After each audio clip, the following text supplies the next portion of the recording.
ఓం గం గణపతియే నమః. ఓం నమః శివాయ. ఓం శ్రీ మాత్రే నమః. ఓం శ్రీ గురుభ్యో నమః. సర్వమంగళమాంగళ్యే శివే సర్వార్థ సాధకే శరణ్యే త్రయంబకే దేవి నారాయణి నమస్తే. ఈరోజు మనము గురుగ్రహం అంటే బృహస్పతి మనకి ఈ వైశాఖ మాసంలో అంటే మే 14వ తారీఖున వృషభ రాశి నుంచి మిథున రాశికి సంచారం జరుగుతుంది. సో మే మే 14వ తారీఖు రాత్రి 10 గంటల సమయంలో గురుగ్రహ సంచారం మిథున రాశిలోకి ప్రవేశించబోతుంది అనమాట. సో ఈ మనకి సౌరమండలంలో అతిపెద్ద గ్రహాల్లో ఒకరు గురుగ్రహం. సో ఈ గురుగ్రహం ఏంటంటే మొత్తం భూమండలంలో ఉన్న అన్ని జీవరాశులకి ఈ ప్రభావం ఏ ఏ రాశిలో అతను అయితే సంచారం జరుగుతుంది ఆ రాశికి తగినట్టుగా మన మన ఏమంటారు స్వంతగా మనకు ఉన్న రాశిలో అలాగే గోచార రీత్యా కూడా చాలా మంచి ప్రభావము, చాలా చెడు ప్రభావము. చెడు చాలా తక్కువ. మనకి గురుగ్రహం ఏంటంటే శుభగ్రహం అని అంటారు. దేవగురు అనమాట బృహస్పతి. సో అందుకే ఎక్కువగా చెడు ఫలితాలు అయితే ఇవ్వడు. ఇన్ జనరల్ గా గురుగ్రహము చెడు ఫలితాలు ఇవ్వడు. కాకపోతే ఎక్కడైతే చెడు చేయాల్సి వస్తుందో అక్కడ మటుకు ఆరోగ్యరీత్యా కొద్దిగా ఏదన్నా చిన్న చిన్న అనారోగ్యానికి సంబంధించిన ఏమన్నా వ్యాధులు ఇచ్చేటట్టు ఉండి ఖచ్చితంగా ఇవ్వాలి అనే వాళ్ళ దశ అంతర్దశల్లో ఉండి గోచార రీత్యా కూడా గురు సరి అయిన స్థానంలో లేనప్పుడే మటుకు గురుగ్రహం అలాంటి ఫలితాలు ఇచ్చే అవకాశం ఉంటుంది. కానీ జనరల్గా చూసినట్టయితే మనకి సంతానానికైనా కానీ శుభకార్యాలకి అని అంటే ఒకరు గృహం కట్టుకోవాలి లేదా ఉద్యోగ రీత్యా అక్కడ ట్రాన్స్ఫర్ అవ్వడానికైనా కానీ లేదా కొత్త ఉద్యోగం వెతుక్కోవడానికైనా కానీ దేశ సంచారం కోసమైనా కానీ తీర్థయాత్రల కోసమైనా కానీ గురువు ఎప్పుడు మనకి శుభ ఫలితాలే ఇస్తాడనమాట. సో ఎప్పుడైనా చాలా మటుకు మనం చూసుకోవాల్సింది ఏంటంటే మన రాశిలో ఎక్కడున్నాడు గురువు, అక్కడి నుంచి గురుగ్రహం ఎక్కడున్నాడు, అలాగే గురువు సంచారించే టైంలో మనకి ఏ ఏ రాశుల మీద అతని దృష్టి సంచారిస్తాడు, అలాగే గురువు మిథునంలో ఉన్నాడు కాబట్టి ఏ ఏ రాశులకి అతను ఆ స్థితి ఉంటాడు అక్కడి నుంచి మనం ఫలితాలు చూసుకున్నట్టయితే మనకి గురు సంచారము చక్కగా ఉంటాయి. ఎక్కడైనా మనకి ఇలాంటి చిన్న చికాకు ఏమన్నా ఇస్తున్నాడు, చిరాకులు ఇస్తున్నాడు, పరాకులు ఇస్తున్నాడు అని అంటే మనం ఏంటంటే రెమెడీస్ ద్వారా వాటిని మనము తక్కువ చేసుకోవచ్చు అనమాట. ఆ దుష్ఫలితాలని మనం తక్కువ చేసుకునేటట్టుగా ఉండేదే జ్యోతిష్ శాస్త్రం అనమాట. సో ఇప్పుడు మనము గురుగ్రహం ద్వాదశ రాశులకి ఎటువంటి ఎలా ప్రభావితం చేస్తాడు, అలాగే ఎటువంటి ఫలితాలు ఇస్తాడు అనేది మనము ఒక్కొక్క రాశిగా చూస్తామన్నమాట.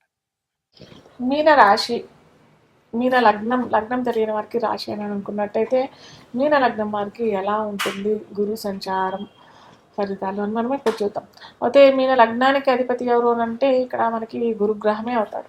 సో గురుగ్రహం తన నుంచి తన చతుర్థంలో అంటే 4వ స్థానంలో ఉండి అక్కడి నుంచి దశమాన్ని చూస్తుంటాడు, అక్కడి నుంచి వ్యయాన్ని చూస్తుంటాడు, అక్కడి నుంచి సప్తమాన్ని చూస్తుంటాడు మీన లగ్నం మీన రాశి వాళ్ళకి. సో ఇక్కడ ఏంటంటే తన స్వయంగా తాను లగ్నాధిపతి రాశ్యాధిపతి కాబట్టి చతుర్థం అనంటే ఎవరైతే విద్యారంగంలో కొత్తగా ఏమన్నా అంటారు డిగ్రీ ఇంటర్ ఇలాంటి విద్యార్థులు ఉంటారు కదా, కొత్తగా డిగ్రీలో జాయిన్ అవటం ఇంటర్లో జాయిన్ అవ్వకపోతే చాలా చక్కగా ఈ ఏడాది మొత్తం బాగా ఉంటుంది. ముఖ్యంగా ఏమంటారు బ్యాంకింగ్ రంగంలో లేదా ఫైనాన్స్ రంగంలో ఉన్న వారికి అయితే చాలా మంచి ఫలితాలే ఇస్తాడు గురువు అని చెప్పుకోవచ్చు. ఎందుకంటే అక్కడి నుంచి దశమాన్ని కూడా చూస్తాడు, సప్తమాన్ని కూడా చూస్తాడు, చతుర్థాన్ని చూస్తాడు. అంటే 3 యాక్టివేట్ అవుతాయి, 3 కేంద్రాలు యాక్టివేట్ అవుతాయి కాబట్టి మనము కేంద్ర కోణాల్లో విష్ణు లక్ష్మీ స్థానాలు అని అంటాం కాబట్టి ఇవి అన్నీ యాక్టివేట్ అవుతాయి. అలాగే దీర్ఘకాలికంగా మాకు ఇల్లు లేదు నివాసం ఉండడానికి అని అనుకునే వారికి కూడా ఇల్లు వచ్చే అవకాశం, గృహయోగం అని అంటాం కదా, గృహయోగం కలిగించే అవకాశం, లేదా కొత్తగా స్థలాలు కొనాలి మేము ఇన్వెస్ట్మెంట్ పర్పస్ కోసము అవ్వట్లేదు అని అనుకునే వారికి చక్కటి ఫలితాలని చెప్పొచ్చు. చక్కటి ఫలితాలు ఇస్తాడు గురుగ్రహం చతుర్థంలో ఉండి. అలాగే ముఖ్యంగా రియల్ ఎస్టేట్ చేసుకునే వారికి, ఆ వ్యాపార రంగంలో ఉన్నవారికి, అలాగే వ్యవసాయ రంగంలో ఉన్న వారికి కూడా కొత్తగా ఏదైనా పంటలు మేము చే చేయాలని అనుకుంటున్నాం, రీసెర్చ్ చేసి అది ఎలా ఉంటుందో మేము ఎప్పటి నుంచో అని అనుకుంటున్నాం, కానీ అది అవ్వట్లేదు అని అనుకునే వారికి కూడా చాలా మంచి ఫలితాలే ఇస్తాయి. కాకపోతే ఇక్కడ లగ్నంలో శని సంచారం కూడా నడుస్తుంది కాబట్టి కొన్ని అవరోధాలు ఇయ్యే అవకాశాలు, అన్ని రంగాల వాళ్ళకి అవరోధం వచ్చే అవకాశం చాలా ఉంటాయి. కాబట్టి మీరు దానికి బెంబేలు పెట్టాల్సిన అవసరం ఏమీ లేదు. ఎందుకంటే మనకి ఇక్కడ గురుబలం ఉంది కాబట్టి మీరు చేసే ప్రయత్నాలు అయితే చేస్తూ ఉండండి. కాకపోతే కొద్దిగా నిరుత్సాహానికి గురయ్యే అవకాశాలు, ఎందుకంటే పోస్ట్పోన్ అవుతుంటాయి కదా, తరచూ పోస్ట్పోన్ అవుతుంటే, తరచూ డిలే అవుతుంటే, ఏదైనా ఆటంకాలు కలుగుతుంటే కూడా మనుషులు నిస్సహాయంగా స్థితిలో వెళ్ళే అవకాశాలు ఉంటుంది. కాబట్టి అలా పడకండి. ఎందుకంటే మనకి సత్ఫలితాలే ఇస్తాడు గురుగ్రహం. కాబట్టి అటు వ్యాపార రంగంలో ఉండేవారికైనా కానీ వివాహం చేసుకునే వారికి కూడా చాలా మంచి ఫలితాలు దక్కుతాయి. ఎందుకంటే అక్కడి నుంచి గురువు మనకి ఏంటంటే చతుర్థం యాక్టివేట్ చేస్తున్నాడు అని అంటేనే అటు సుఖస్థానాన్ని కూడా యాక్టివేట్ అవుతుంది. సప్తమాన్ని డైరెక్ట్గా యాక్టివేట్ చేయట్లేదు ఇక్కడ, కాకపోతే సుఖస్థానాన్ని యాక్టివేట్ చేస్తున్నాడు. కాబట్టి వీరికి వైవాహానికి కూడా ఏమంటారు అనుకూలమైన స్థితి అనే చెప్పవచ్చు. సో ఏదన్నా వివాహ ప్రయత్నాలు చేస్తుంటే వారికి సత్ఫలితాలు వచ్చే అవకాశాలు. అలాగే నేను ప్రతిసారి చెప్తూ ఉంటాను, మళ్ళీ మళ్ళీ చెప్తున్నాను, దశ అంతర్దశలు ఖచ్చితంగా చూసుకోవాలి. దశ అంతర్దశలు చూసుకున్న తర్వాతే మీరు ముందడుగు వేస్తే చాలా మంచిది. అలాగే గురువు వీరికి అష్టమాన్ని చూస్తున్నాడు కాబట్టి కొద్దిగా ఆరోగ్యం జాగ్రత్త. ఎందుకంటే శని కూడా సంచారిస్తున్నాడు కదా అదే లగ్నంలో రాశి వారికి. సో ఆరోగ్యరీత్యా అటు డైట్ అయినా ఎక్సర్సైజ్ అయినా ఖచ్చితంగా తూచా తప్పకుండా చేయటం. ఏదన్నా చిన్న ఏమన్నా వ్యాధులు వస్తే కూడా బెంబేలెట్టకండి. ఎందుకంటే త్వరలోనే కర్కాటక రాశి కూడా వస్తాడు కాబట్టి అక్కడి నుంచి చూస్తాడు కాబట్టి, అష్టమాన్ని చూస్తాడు కాబట్టి మనకి అక్టోబర్లో ఏమంటారు స్పీడప్ అయిపోతాడు గురువు సంచారం. సో అక్కడి నుంచి చూస్తారు కాబట్టి మీరు బెంబేలెట్టాల్సిన అవసరం ఏమీ లేదు. కొత్తగా వ్యాధులు వచ్చినా కానీ భయపడకండి, అవి ఉపశమనం అయ్యే అవకాశాలు చాలా ఉన్నాయి. కానీ డైట్ ఎక్సర్సైజు ఇవి మాత్రం చూసుకుంటే సరిపోతుంది.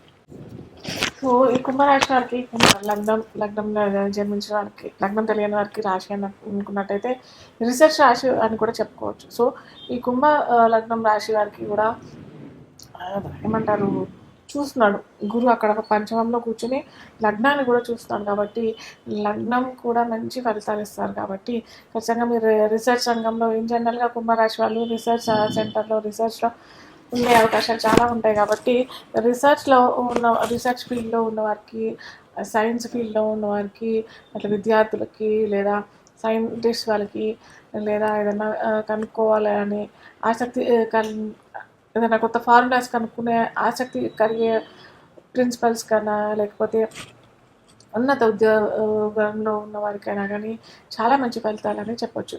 ఈ గురు సంచారం మనకి ఈ 2025 మే నుంచి 2026 జూన్ దాకా ఉంది. కాబట్టి దీర్ఘకాలికంగా 13 నెలలు ఉన్నాయి. కాబట్టి టైం వేస్ట్ చేసుకోకుండా చక్కగా మీరు మీ రంగాలలో మీ ఏమంటారు బుద్ధి కేంద్రీకరించడం చాలా ఇంపార్టెంట్.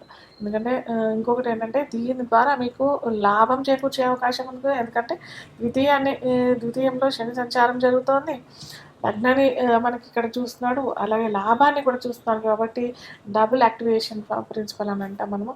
సో ఈ డబుల్ యాక్టివేషన్ ప్రిన్సిపల్ కూడా నడుస్తుంది. కాబట్టి ట్రేడింగ్లో ఉన్నవారైనా కానీ, లేదా ఇన్వెస్ట్మెంట్స్లో ఉన్నవారైనా కానీ, వ్యాపార రంగంలో ఉన్నవారైనా కానీ చాలా చక్కటి ఫలితాలే ఇస్తాడు గురువు సంచారం కుంభలగ్నం వారికి.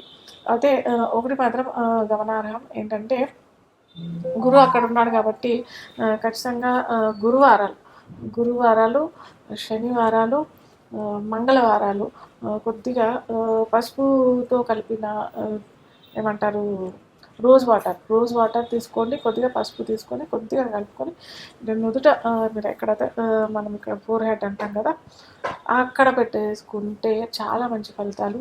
లేదా మీరు ఏదన్నా అప్లై చేస్తున్నారు, ఏదైనా రంగంలోకి వెళ్ళాలి, ఏదన్నా ఉద్యోగ రంగంలోకి వెళ్ళాలి, కొత్తగా అప్లై చేసుకుంటున్నారు, లేదా ఏమైనా ఫామ్స్ ఫిల్అప్ చేస్తున్నారు, వ్యాపార రంగంలో ఉన్నవాళ్ళు ఏదన్నా కొత్తగా సెటప్ చేద్దామనుకున్నారు, స్టార్టప్ చేద్దామని అనుకున్నవారు, వీళ్ళంతా ఏంటంటే నేను చెప్పిన రోజుల్లో మీకు ఒకవేళ అవకాశం కలిగితే చేసుకొని ఈ నుదుటన ఇది పెట్టేసుకుని ఆ తిలకం పెట్టుకొని వెళ్తే మటుకు చక్కటి ఫలితాలు వస్తాయి. అలాగే దత్త మంత్రం లేదా దత్త చరిత్ర పారాయణం చేస్తే కూడా అన్ని వారాలు మేము చేయలేము, మేము చాలా బిజీ అని అనుకుంటే మటుకు గురువారాలు చేయడానికి ప్రయత్నం చేయండి.